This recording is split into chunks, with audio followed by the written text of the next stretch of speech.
Yo les voy a pedir que vamos a el libro de Marcos, capítulo 12. Ahí vamos a dejar abierta nuestra Biblia en Marcos 12. Mientras tanto, vamos a enviarle un saludo a todos los hermanos que están en casa. Muchos de ellos por vía telefónica, de WhatsApp, se contactaron con nosotros para decirnos no vamos a poder estar por esta situación. Y les agradecemos a los hermanos que están en casa por avisarnos, por mantenernos al tanto de la complicación a lo mejor o la situación por la que no están con nosotros. Algunos de ellos están con temas de resfrío, otros están viviendo alguna dificultad.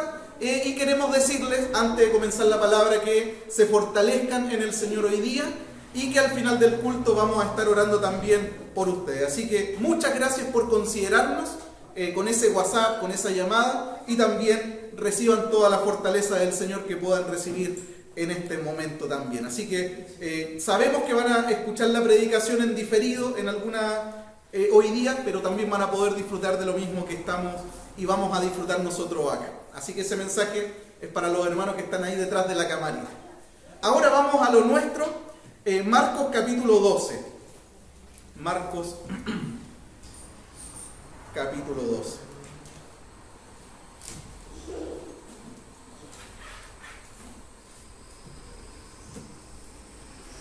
Del versículo 28 en adelante vamos a leer.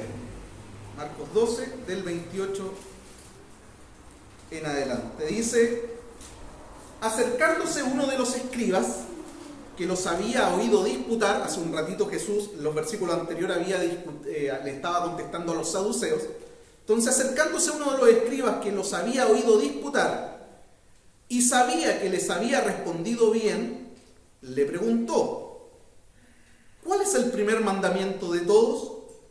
Jesús le respondió: el primer mandamiento de todo es: oye, Israel, el Señor nuestro Dios, el Señor uno es. Y amarás al Señor tu Dios con todo tu corazón, y con toda tu alma, y con toda tu mente, y con todas tus fuerzas.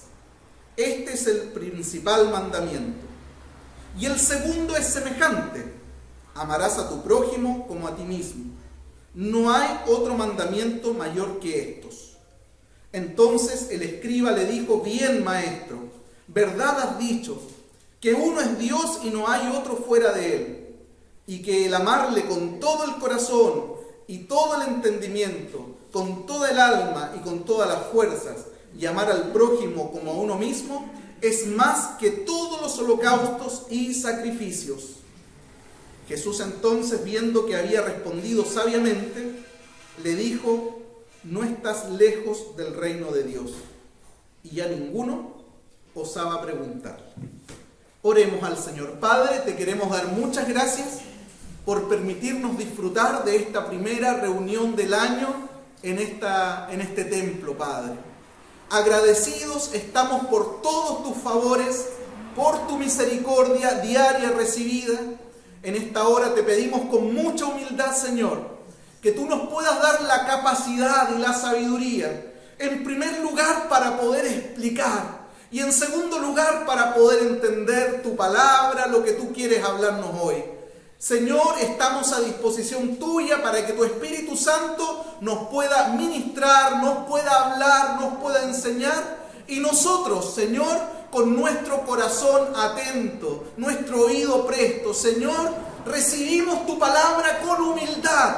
Nos despojamos de los años de trayectoria, nos despojamos de los cargos, nos despojamos de todo aquello que en algún momento podría ser un obstáculo en que tu palabra pueda trabajar en nuestros corazones. Si hay algo que queremos, si hay algo que anhelamos, es que tú, Señor, trabajes en nuestro corazón, es que tú te puedas hacer más fuerte en nuestra vida y, Señor, podamos crecer, madurar y de esa manera darte honra y gloria a ti.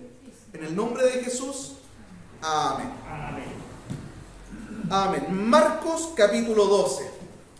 Este capítulo 12 es un tanto especial y particular, especialmente desde el versículo 13 hasta el versículo 34. Del versículo 13 al versículo 34 de este capítulo, incluyendo el que nosotros acabamos de leer, que es del 28 al 34, es particular por lo siguiente, porque nosotros encontramos en estos pasajes a lo menos 4 grupos, a lo menos 4 agrupaciones, entre algunas de corte político, otras de corte religioso, que a pesar de tener diferencias irreconciliables, herodianos, saduceos, fariseos, escribas, tenían diferencias irreconciliables que jamás nunca se iban a poner de acuerdo con respecto a cosas puntuales. Pero tenían la facilidad de poder que cuando se trataba de ir en contra de Jesús, unirse. Para poder pillarlo, para poder dejarlo, se confabulaban, para poder dejarlo ponerlo en apuro frente al pueblo, para poder dejarlo desacreditado frente a los gobernantes.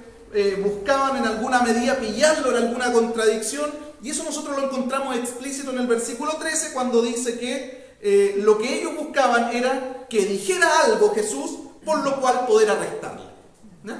Es decir, incriminarlo. Es decir, 4 agrupaciones con diferencias irreconciliables entre sí, pero que a la hora de juntarse para tratar de desvirtuar el mensaje y desacreditar a Cristo se juntaban de manera increíble. En el versículo 13, de ahí en adelante hasta el versículo 17, aparecen los herodianos junto con los fariseos. Los herodianos eran un bloque político-social, eran unos judíos que estaban muy contentos con que Roma estuviera a cargo del territorio, se sumaban a la convocatoria que Roma hacía, estaban contentos con el gobierno romano y le hacen una pregunta al Señor, obviamente con la finalidad de pillarlo, desacreditarlo, que se pillara en alguna contradicción y de esa manera, en alguna forma, ponerlo en apuro frente al pueblo, frente a los gobernantes. Y la pregunta que le hacen estos herodianos es: Maestro, ¿es correcto que nosotros le paguemos tributo a Roma? ¿Le pagamos o no? ¿Qué nos dices tú? Y el Señor, entendiendo que detrás de esa pregunta, porque hay preguntas que alguien te puede hacer y que tú sabes que esa pregunta es una pregunta bien intencionada, porque la persona quiere aprender. Uno se da cuenta. Pero también se da cuenta cuando la pregunta viene no con el fin de aprender, sino con el fin de pillarte, con el fin de ponerte una trampa entre medio. Y Jesús, entendiendo, dice del versículo 13 en adelante, entendiendo la hipocresía que hay detrás de la pregunta, le dice: pásenme una moneda. Ustedes conocen el relato.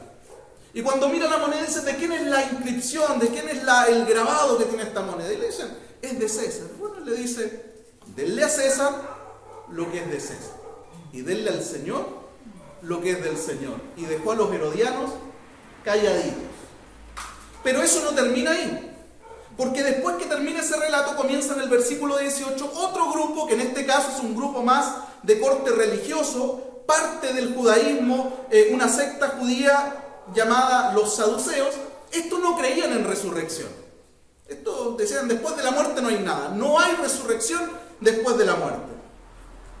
Pero también le tiran una pregunta a Jesús y le dicen: Jesús, mira, te voy a explicar un poquito, como que Jesús no entendiera. Y le citan Deuteronomio 25:5.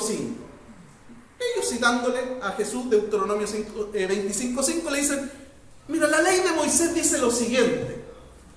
Dice que si una mujer está casada con un hombre y ese hombre muere y no pudo darle descendencia a esa mujer, no pudo tener un hijo con ella, la ley de Moisés lo faculta para que el hermano sanguíneo de él ocupe su lugar y se case con la viuda. Pasó que esta mujer murió su esposo, se casó con su cuñado, pero él también murió antes de poder darle hijos. Y así pasó con el segundo, con el tercero, con el cuarto, hasta el séptimo. Maestro, en la resurrección, mira, los que no creen de resurrección preguntando de la resurrección, en la resurrección, ¿de quién va a ser esposa ella? Porque se casó con los 7. Y el Señor le responde de manera magistral y apunta su respuesta a 2 cosas fundamentales. Lo primero: ustedes desconocen la Escritura, no tienen ni idea de lo que están hablando. Y segundo, desconocen el poder de Dios. Y ustedes pueden revisar después, tarea para la casa, la magistral respuesta que el Señor les da y profundizar en ella, y cómo ese grupo quedó igual que los herodianos, calladito, porque el Señor les respondió y toda la gente se dio cuenta, incluyendo el que viene más adelante, el escriba, de que la respuesta había sido acertada, había sido bíblica, había sido correcta.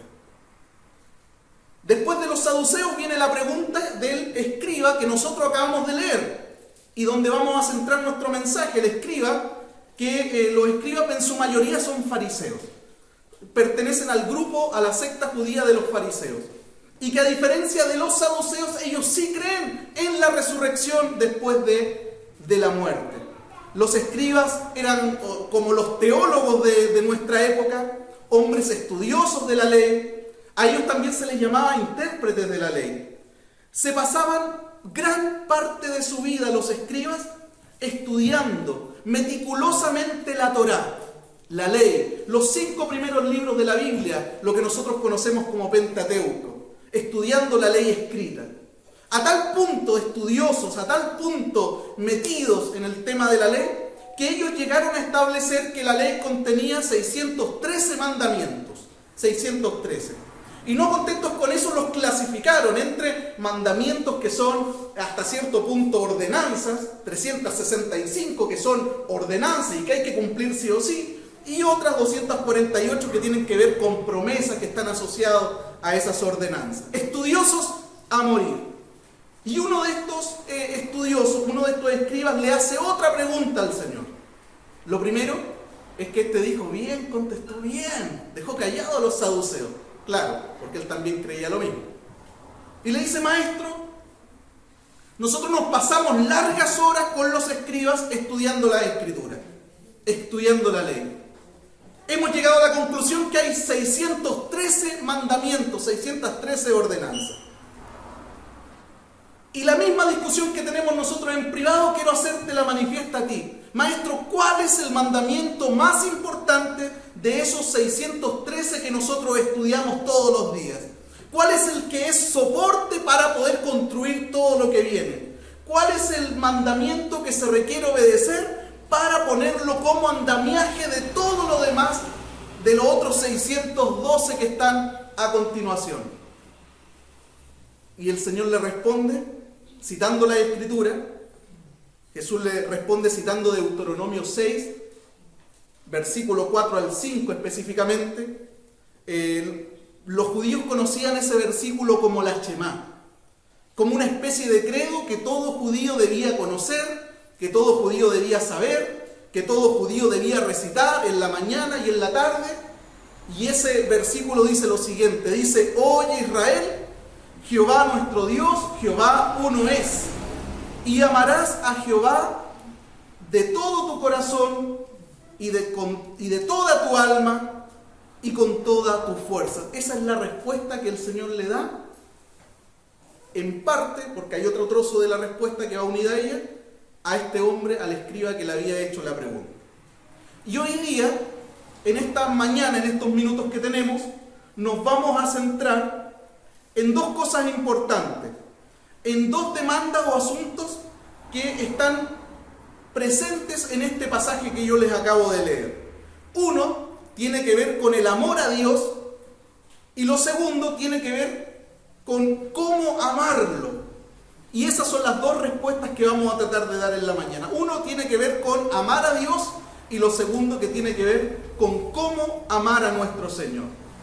Lo primero es que este amor que está siendo demandado en este capítulo y en este versículo no tiene que ver con una visión abstracta del amor, no tiene que ver con una visión romántica del amor, no tiene que ver con angelitos volando, ni con flechas saliendo de un lugar a otro, ni con corazones, ni con taquicardia, no tiene que ver con discursos, no tiene que ver con palabras. Este amor que está siendo demandado aquí en Marcos capítulo 12 es un amor que tiene que ver con actos, que tiene que ver con cosas concretas, que tiene que ver con cosas reales, con cosas que se hacen tangibles, con cosas que se hacen visibles. Por eso el amor que Dios está demandando en este pasaje tiene que ver con hacer su voluntad, tiene que ver con obediencia, tiene que ver con sujeción. Este tipo de amor tiene que ver con fundamentar nuestros deseos, nuestras decisiones, nuestros actos, nuestras palabras, nuestros pensamientos en su palabra. Es un amor práctico, no es un amor abstracto, es un amor concreto. Jesús dijo en Juan 14:15, si me amáis, guardad mis mandamientos. En otras palabras, la evidencia de que alguien ama a Dios es su obediencia. Nadie me puede decir, o no nos podemos engañar a nosotros mismos diciendo yo amo a Dios, pero me echo al bolsillo su palabra, porque no tiene nada que ver. Cuando alguien dice amar a Dios, su palabra es su regla de conducta y vida. Es el documento al cual vamos a consultar antes de hacer, antes de decir, antes de cualquier cosa va a ser nuestra regla de conducta y de vida. Si me amáis, guardad mis mandamientos. ¿Cuántos están de acuerdo con eso? En este sentido, hay que amar a Dios como Él quiere ser amado. Y no como nosotros creemos que Él quiere ser amado. Yo me he topado en algún capítulo de Los Simpsons con Homero haciéndole un regalo a Marge que no es para ella, que es para él. Una bola para jugar. Y dice Homero más encima. Ese regalo se lo hizo para él, pero estaba de cumpleaños ella. No lo iba a ocupar ella porque ella no juega, lo iba a ocupar él. Nosotros tenemos que amar a Dios como Él quiere ser amado y no como nosotros pensamos que tal vez quiere ser amado. No sé si se entiende un poco. Cuando nosotros estamos en plan de conquista, hermanos míos, siempre decimos esto, averiguamos, me han dicho, que la gente averigua todo lo que le gusta a la otra persona. Con amigos, le revisan el perfil, todo lo que le gusta. Con los amigos, con las familias, ¿qué le gusta? ¿Chocolate? Aparecen los chocolates. ¿Le gustan las flores? Se aprende todos los lugares donde venden flores. Y también estudia un poquito, porque si le hace una pregunta y lo deja, entonces aprende un poquito de las flores, estas se riegan en tal, aparecen en tal lugar. Día por medio cruza con flores en la calle. Los vecinos dicen, oye, ¿este es jardinero? ¿O le está ayudando a Ángela a buscar la flor de 7 colores? Entonces pasa día por medio con flores. Si averiguamos que al tipo le gusta jugar a la pelota, lo acompañamos. Y le doblamos el poleroncito, lo esperamos con la botellita de agua, muerto de frío, pero lo esperamos. En esos tiempos, cuando estamos en tiempo de conquista, somos atentos, cariñosos, bien portaditos, buen vocabulario, buen tono suave. Sí, adelante, paz. ¿Qué me dijo? Oye, buenas reacciones. Uno piensa en un cariñosito, no sé, este hombre un cariñosito de que en una persona se metió ahí a vivir el cariñosito. Hoy no, ella es una princesa Disney, la nueva princesa Disney, son tan lindos.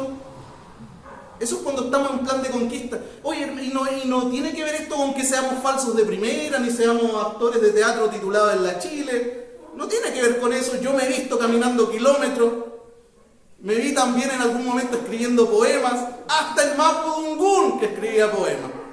En una Biblia por ahí hay uno. En un ramo en la universidad me tocó el electivo de Mapudungún. No me pude inscribir en otro más. Y a medida que iba aprendiendo algunas cosas, también iba escribiendo mi poema. ¿Eh?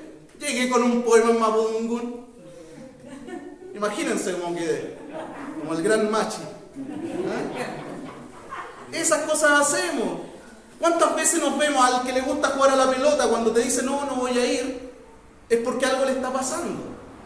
Insisto, y no es que seamos falsos de primera ni actores titulados de la Chile. ¿Saben lo que está pasando? Es que por primera vez en nuestra vida estamos cerca de entender. Y digo cerca de entender porque hay gente incluso que está dentro del cristianismo y que convive con aquel que es amor, que le canta a aquel que es amor, que ora a aquel que es amor, pero aún no entiende lo que es el amor.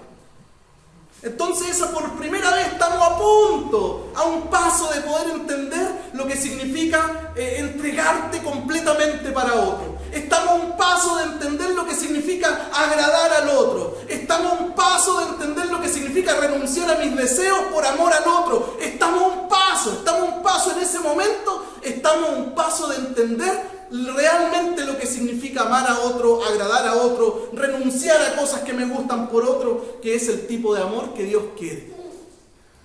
Por eso les digo, no es que seamos falsos de primera, ni tratemos de ver otras cosas. Yo sé que todos los que estamos acá amamos al Señor. Yo lo sé, estamos acá porque lo amamos. Pero también tenemos que reconocer y admitir que aunque lo amamos, muchas veces Él no es nuestro único amor. Y en ocasiones, más trágico a veces, ni siquiera es al que más amamos, sino que es uno más dentro de la lista de cosas que amo. Está dentro de la lista, pero no es el principal. ¿Por qué pasa eso? Porque hay muchas cosas que tiran nuestro corazón hacia afuera, lo tiran. ¿Por qué? Porque ya no es Él la persona por la cual vivimos, la persona a la cual intentamos agradar. Ya no es Él la persona para la cual nos arreglamos, nos preparamos. No es Él la persona para la cual damos nuestro mejor esfuerzo. Cuando se trata de cosas para Él estamos cansados. Pero cuando se trata de cosas para mí nos levantamos temprano, hacemos esfuerzos sobrehumanos porque es para mí. Pero cuando es para Él, estoy cansado. Hay otras cosas que están poniéndose en el lugar de Dios, y muchas veces esas cosas dicen a grito que no es Él el primero en nuestro corazón, en nuestra vida. La pregunta es entonces, ¿cómo podemos obedecer al mandato del Señor de amarlo con todo el corazón? Bueno, si sabe el Señor también que somos personas imperfectas, incapaces de producir en nosotros el tipo de amor con el cual Él quiere ser amado, no lo podemos producir nosotros. Esto es igual que la salvación. El juez y el acusado. El acusado sin ninguna posibilidad de poder convencer al juez de su no culpabilidad. Y por el otro lado el juez proveyendo el medio para que el acusado pueda ser salvo. A Jesús. Nosotros no teníamos cero opción ante el tribunal de Cristo. Pero el mismo juez, al vernos que no teníamos ninguna opción, cero opción, él mismo provee el medio de salvación para que ese que no tenía opción, hoy día la tenga. Y esa opción es Jesucristo. Lo mismo pasa con el amor. Él sabe que nosotros humanamente no tenemos la capacidad o la facultad de generar un amor dentro de nosotros tan grande como Él quiere ser amado. No está. No podemos. No existe corazón humano en el que se pueda generar ese tipo de amor. Por eso, ¿qué hace Él? Lo mismo que hizo con la salvación. Siempre dando el paso para que nosotros podamos ir detrás. Y Él satisface la demanda. ¿Cómo? Primera de Juan dice 4:19, nosotros le amamos a Él porque Él nos amó primero. Dios es la fuente del verdadero amor. Él nos amó primero cuando estábamos muertos en delitos y pecados. Él nos infundió de su amor. Infundir significa empapar, significa impregnar, significa llenar. Él nos amó primero, Él nos infundió de su amor, y ese amor en nosotros nos capacita para poder amarle en ese nivel de reciprocidad. El mundo no tiene la capacidad de generar un amor que Él está esperando ser amado con ese tipo de amor. No conocen el amor ágape. Nosotros fuimos impregnados de ese amor con el cual Dios entregó a su Hijo, y a partir de eso nosotros podemos amarle también. Nosotros le amamos porque hemos experimentado, porque hemos vivido, porque hemos recibido y porque hemos comprendido el nivel de amor con el cual fuimos amados. ¿Cuántos dicen amén? Es difícil que alguien pueda amar a Dios, en este caso, si no tiene idea el tremendo amor con el cual fue amado. Es imposible que alguien pueda amar a Dios con todo su corazón, con toda su alma, con toda su mente y con toda su fuerza si no tiene idea cuál es el tipo de amor, la intensidad de ese amor, la fuerza del amor con el que esa persona fue amada. No sé si me entienden o no. Lo mismo pasa con aquella persona que tú te encuentras dentro de la iglesia y dice: yo no perdono. ¿Sabe por qué la persona no puede perdonar? Porque no tiene idea la tremenda deuda que le perdonaron a él. Cuando él entienda la tremenda deuda que le perdonaron, él va a poder perdonar a otro que le debe mucho menos de lo que él le debía al Señor. Mateo 18 nos ilustra esta idea con dos deudores, un rey que quiso pasar cuentas, hacer una auditoría con sus deudores, y le dice a uno que le debía 500 millones de pesos, le dice: ven para acá, tenemos que arreglar cuentas, y el deudor le dice: no tengo con qué pagarte. El rey, sabiendo que tenía algunas posibilidades legales de su parte, él hace cumplir esas posibilidades legales, diciendo: bueno, si no tienes plata con qué pagar, tú vas a ser vendido como esclavo y me van a dar un precio, tus hijos, voy a recuperar otra parte, tu esposa, voy a recuperar otra parte, y la otra parte la recupero vendiendo todo lo que acumulaste, todos los bienes que tienes. Y esta persona de rodillas se tira delante del rey, le dice, se postró y le dijo, ten paciencia conmigo, te pagaré todo. Y el rey, con misericordia, le soltó y le perdonó la deuda. 500 millones. Salió de la oficina ese deudor y a la vuelta se encontró con un consiervo, con alguien igual a él, que le debía 50 lucas. Y le dijo, págame lo que me debe. ¿Y sabe lo que le dijo esa persona? Le dijo lo mismo que él, calcado, idéntico, como que hubiese estado escuchando la respuesta que dio él. Se postró y le dijo, ten paciencia conmigo, te pagaré. Pero esa persona dijo no, y lo echó a la cárcel, por 50 lucas.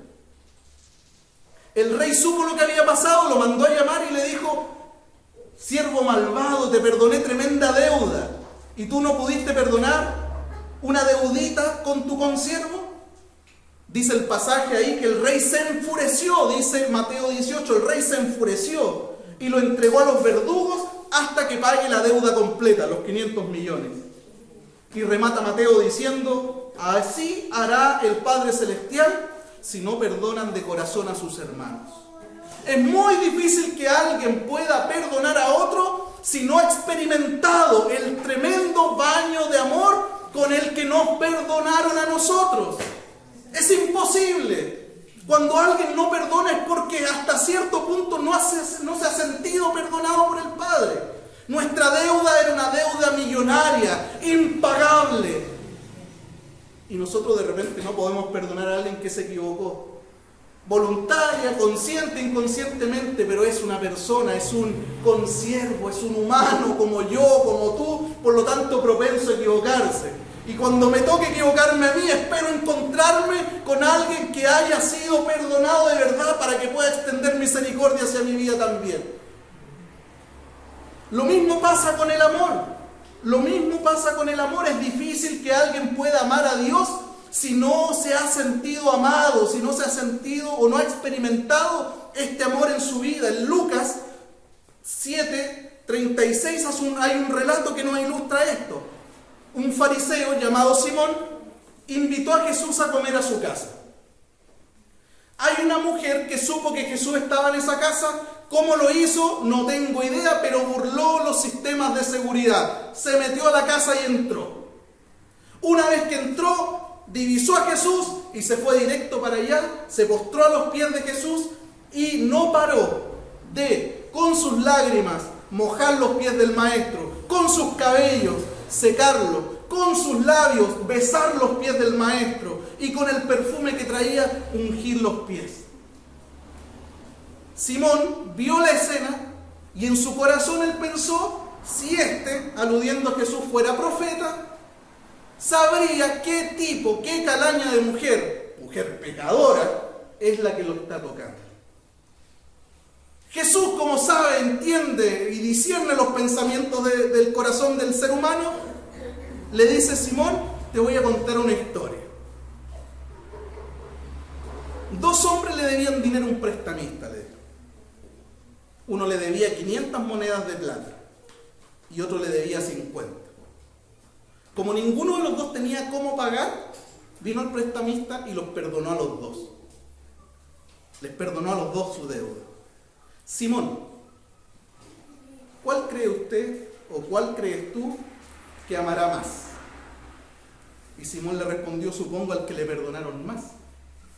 Y el Señor le dice, bien, Simón, impecable, muy bien, excelente. Le dijo, mire esa mujer, Simón. Mire esa mujer. Cuando yo entré a tu casa, Simón, tú no hiciste ninguno de los protocolos de bienvenida para recibir un huésped. Ninguno. No me trajiste agua para lavar mis pies, pero esta mujer desde que entró no ha cesado de lavar mis pies con sus lágrimas. Tú no me besaste cuando entré, que es uno de los protocolos de bienvenida, besarlo en la mejilla. Pero esta mujer no ha parado de besar mis pies. Tú no ungiste mi cabeza cuando entré con aceite, Simón, para darme la bienvenida, pero esta mujer no ha parado de ungir mis pies con su perfume. Por eso te digo, remata ahí diciendo en Lucas 7, si ella ha amado mucho, es porque sus muchos pecados le han sido perdonados. Pero quien poco se le ha perdonado, poco ama. Es imposible que alguien pueda amar a Dios con todo su corazón, con toda su alma, con toda su mente y con todas sus fuerzas, si no ha experimentado en su vida el tremendo amor con el cual ha sido amado. ¿Cuántos dicen amén? No se puede. Del corazón humano no puede salir un tipo de amor que pueda agradar al Señor. El llamado hoy día, hermanos, es amar al Señor con todo el corazón. Con todo el corazón. ¿Y qué es el corazón? Amarlo con el corazón tiene que ver con amarlo con todo lo que somos, como personas, como individuos. Amarlo con nuestra mente, con nuestras emociones, con nuestra voluntad. Cuando tú te encuentras en la Biblia con el concepto corazón, está haciendo referencia a esto. Está haciendo referencia a todo lo que somos como personas. Nuestras emociones, nuestra voluntad. Cuando está haciendo referencia al concepto corazón en la Biblia, está haciendo referencia a la raíz de nuestra personalidad, al verdadero yo, a ese yo que sale cuando nadie lo ve, el verdadero yo que mueve intenciones. Cuando habla de corazón, está hablando de la fuente de donde surgen nuestros pensamientos, nuestras palabras, nuestras decisiones, nuestras acciones. Por eso en Proverbios 4:23 dice, sobre toda cosa guardada, guarda tu corazón, porque de él mana. Otra versión dice, porque de él brota. ¿Te das cuenta?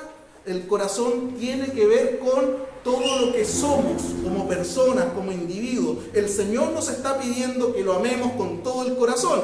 En otras palabras, que lo amemos con todo lo que somos, con nuestras emociones, con nuestra voluntad, con todo lo que somos como individuos, como personas. Pero no solamente nos está pidiendo que lo amemos con todo el corazón, sino que también nos está pidiendo que lo amemos con toda el alma.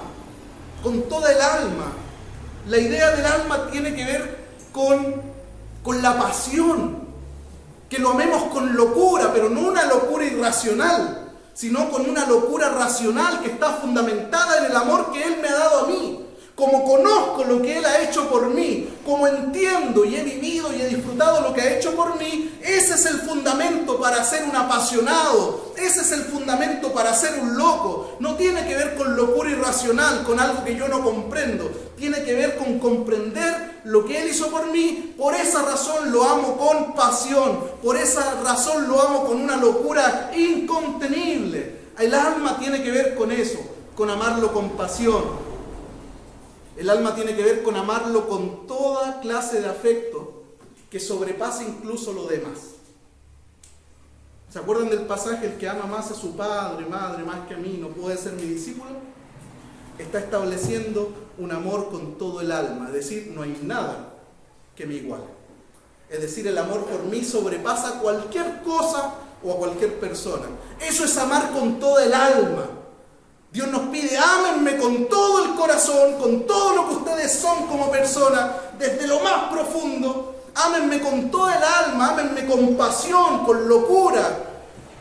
Que nada tenga mayor afecto que el afecto que tienen que tener por mí. Que nada los apasione más que amarme a mí. Que nada los llene más que amarme a mí. Que nada los haga más felices que amarme a mí. Nos pide que la amemos con todo el corazón, con toda el alma, pero también nos pide que la amemos con toda nuestra mente. Con toda nuestra mente. ¿Qué significa amar a Dios con nuestra mente? Significa poner al servicio de Dios todas nuestras capacidades intelectuales, todo nuestro entendimiento, para poder entender y conocer más a aquel que nos reclutó como hijos. Y no tiene que ver con la universidad. Yo entiendo menos porque no fui a la universidad, o yo entiendo más porque fui a la universidad. No tiene que ver con eso. Tiene que ver con poner todo lo que tú eres con respecto a tus capacidades de poder entender, ponerlo al servicio para conocerlo más. Para conocerlo conocerlo más, para entenderlo más. ¿Cómo se puede agradar a un Dios o darle adoración a Dios si no lo conocemos? No se puede adorar a alguien que uno no conoce, no se puede amar con todo el corazón, no se puede amar con toda el alma a alguien del cual no tenemos idea, no se puede. Si usted no conoce al Señor, ¿cómo lo puede amar? No se puede. Yo no puedo amar a alguien que no conozco. No puedo amar a alguien al cual no entiendo. En Hechos 17 hay una contradicción increíble. En Hechos 17 el apóstol Pablo visita Atenas, y en esa visita a Atenas, que es la cuna del conocimiento, se encuentra con un altar, dentro de todos los altares, un altar al Dios no conocido. Es decir, los atenienses adorando a alguien que no conocen. Es una contradicción tremenda. Nadie puede adorar, nadie puede amar y nadie puede servir a alguien que no conoce. Es una contradicción tremenda. Para poder amar a Dios con todo el corazón, con todo lo que somos, con toda nuestra alma, que Él sea el primero, debemos entender quién es ese Dios, qué ha hecho por mí, qué ha hecho por nosotros a través de Jesucristo. Y eso lo hacemos estudiando la Escritura. Ponga ojo con esto. Hay muchos lugares muchas iglesias donde las emociones están a flor de piel. Y tú ves gente saltando, danzando, hablando en lengua, manifestaciones emocionales con respecto a su fe. Las emociones genuinas que se producen en una reunión evangélica, las emociones genuinas que se producen dentro de una reunión cristiana evangélica, en un servicio, son aquellas que comienzan en el intelecto, en la mente. De lo contrario, es pura emoción. Es pura emoción porque no tiene profundidad, no tiene raíz. Lo explico de nuevo. Cuando alguien entiende el amor con el que fue amado, cuando alguien entiende el tamaño de amor con el que fue amado, porque de tal manera y lo entiende, lo comprende, lo vive, esa persona en un culto, ¿tú crees que se va a quedar callada? ¿A esa persona tú crees que le van a pedir que levante las manos? Esa persona estalla en adoración, porque esas emociones son genuinas. Esas emociones surgen a partir de conocer a la persona a la cual está adorando. Los que no conocen a Dios tienen que motivarlo: ya por hermano cante, ya por hermano vaya, ya por hermano haga esto, ya por hermano sirva. Los que lo conocen estallan en adoración. Por eso te digo, una emoción genuina que nace o que se manifiesta en un culto está fundamentada en el conocimiento de aquella persona a la cual se está adorando, a la cual se está cantando. ¿Se entiende? Por eso estallamos en adoración, por eso levantamos nuestras manos sin que lo pidan, por eso nos postramos sin que nos pidan, por eso servimos sin que nos inviten, por eso estamos más allá de nuestra fuerza, porque conocemos, entendemos. Ámame con toda tu mente. Ámame con todo el corazón, con todo lo que tú eres. Ámame con toda el alma, que tiene que ver con pasión, con locura. Ámame con toda tu mente. Es decir, conóceme. Conóceme. Cuando es solo emoción, sin conocimiento, es espuma. Y ahí se aprovechan los manipuladores para sacarle plata a la gente, para dejarlo en la calle emocionalmente. El llamado es a amar al Señor con nuestra mente, conocerlo, poner todas nuestras capacidades intelectuales para conocerlo más y más, leer, buscar, congregarme, discipularme. De esa manera voy a conocer a la persona que me amó, voy a poder comprender su amor y de esa manera voy a poder amarlo como Él se merece ser amado y no como yo creo que debemos amar. Amarlo con todo el corazón, con toda el alma, con toda la mente, pero también con todas las fuerzas. Con todas las fuerzas significa amarlo con la totalidad de nuestras capacidades físicas. Dedicarle a Él lo mejor de nuestras facultades que nos ha dotado. Como dice el pastor Eduardo, darle lo mejor del trigo. Si hoy día que podemos hacer fuerza no lo hacemos, no lo vamos a hacer mañana cuando tengamos menos fuerza. Por lo tanto, el que tiene fuerza hoy, ocupe su fuerza en el Señor. Porque el día de mañana va a tener que descansar y no va a poder hacer esa fuerza, y nosotros no le vamos a permitir que alguno de ustedes que tiene edad avanzada esté sosteniendo una viga que no le corresponde sostener en este momento, porque usted nos va a ayudar de otra manera. Pero hay otro que tiene las fuerzas que sí nos va a ayudar a sostener la viga. Amarlo con todas las fuerzas significa eso, amarlo con la totalidad de nuestras capacidades físicas, poner todas nuestras energías, toda nuestra capacidad productiva para el avance y la extensión de su obra. Amar a Dios es el mandamiento más grande de la Biblia, y ese amor tiene que ser con todo. Tiene que ser con todo el corazón, tiene que ser con todo el alma, tiene que ser con toda la mente y con toda la fuerza. En este versículo se insiste 4 veces con el concepto todo. ¿Por qué se insiste tanto con el concepto todo 4 veces en tan pocas palabras? Porque Dios no puede recibir menos que eso. Porque con Él es todo o nada.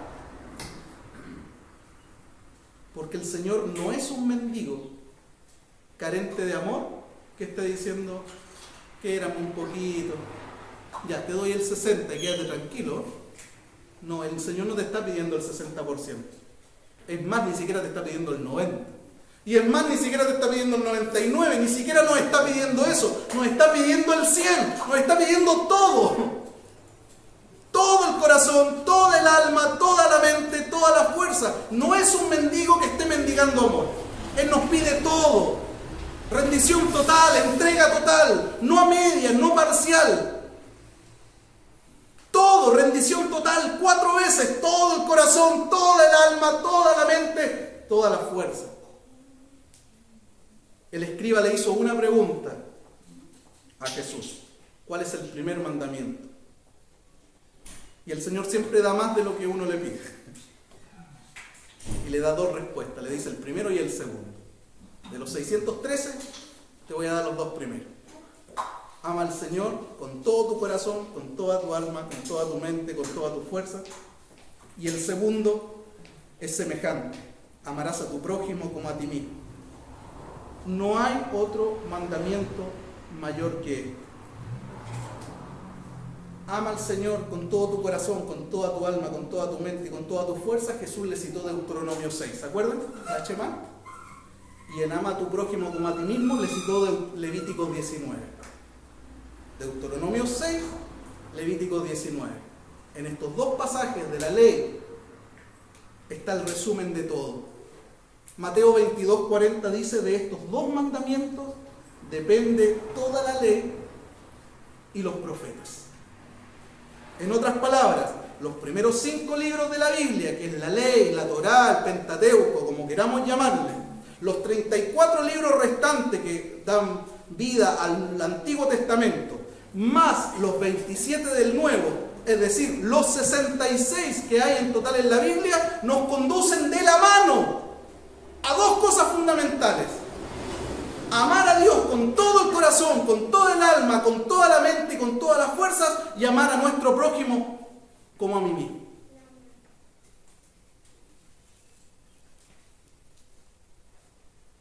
¿Cuántos pudieron entender el mensaje de hoy? El Señor nos está demandando una rendición total y absoluta. No podemos salir de acá. Los que están en la casa no podemos quedarnos tranquilos sin revisar esto una y otra vez y examinarnos y volvernos a examinar y ponernos a los pies del Señor para amarlo con todo el corazón, con toda nuestra alma, con toda nuestra mente y con toda nuestra fuerza. Menos que eso el Señor no acepta. Si alguno de nosotros pensamos que estamos bien porque yo no me pierdo culto, estamos bien porque yo hago esto, el Señor está pidiendo todo. Todo. No parcialidad. Todo. Todo. Póngase de pie, por favor, mi hermano.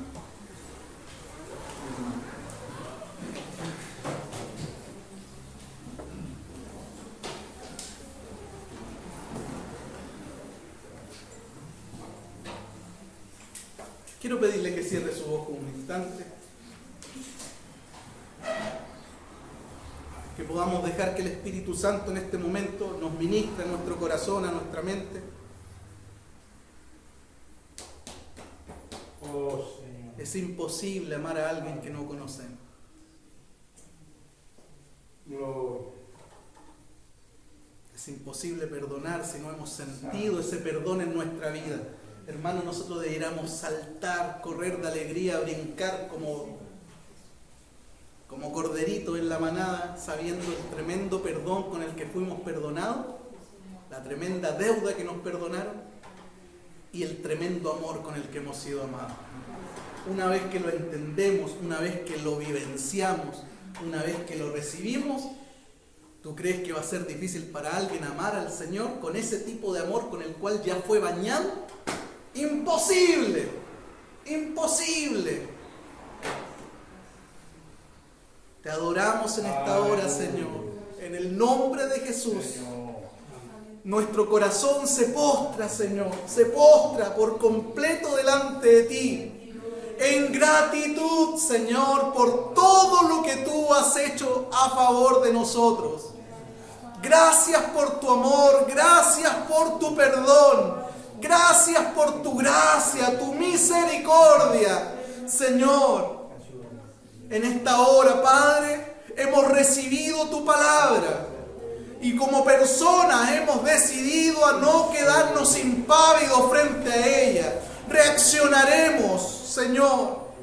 La demanda es amarte con todo el corazón, con todo lo que somos. La demanda es amarte con toda el alma, apasionadamente, que nada sea mayor que tú. La demanda es amarte con toda nuestra mente, poner nuestras capacidades intelectuales al servicio de conocerte, de entenderte. Amarte con toda nuestra fuerza, con toda la vitalidad que tenemos ahora en este momento. Señor, y recibimos tu palabra. Gracias por hablarnos, gracias porque nos amas, gracias, Señor, porque eres bueno con nosotros, Señor. En el nombre de Jesús te adoramos, te honramos en esta hora.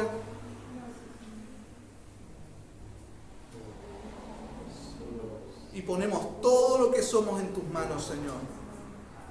En el nombre de Jesús. Amén.